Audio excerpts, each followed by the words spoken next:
নমস্কার। আজকে আমার নিবেদন পতাকার 5 রং, কবি সুকান্ত আচার্য। বলো তো দেখি, পতাকায় মোদের কয়টি রং আছে? শিক্ষক এসে শুধালেন এসে তৃতীয় শ্রেণীর কাছে।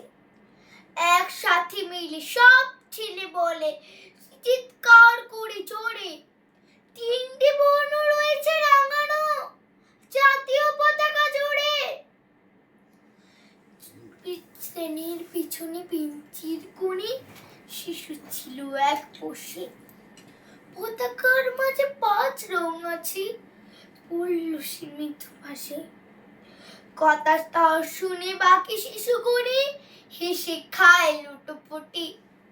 শিক্ষক রেগে বলেন হেঁকে, বোঝাও কি করে 5টি?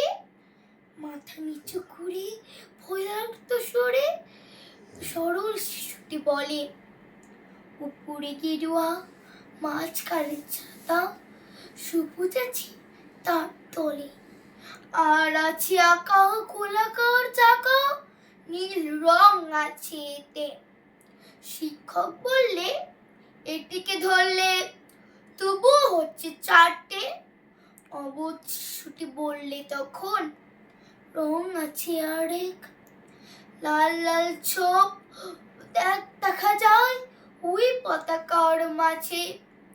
বাবাকে যখন আনলে ওরা কফিনের ঢাকা খুলে, ছড়ানো রয়েছে দেহখানা তার পতাকার ফুলে।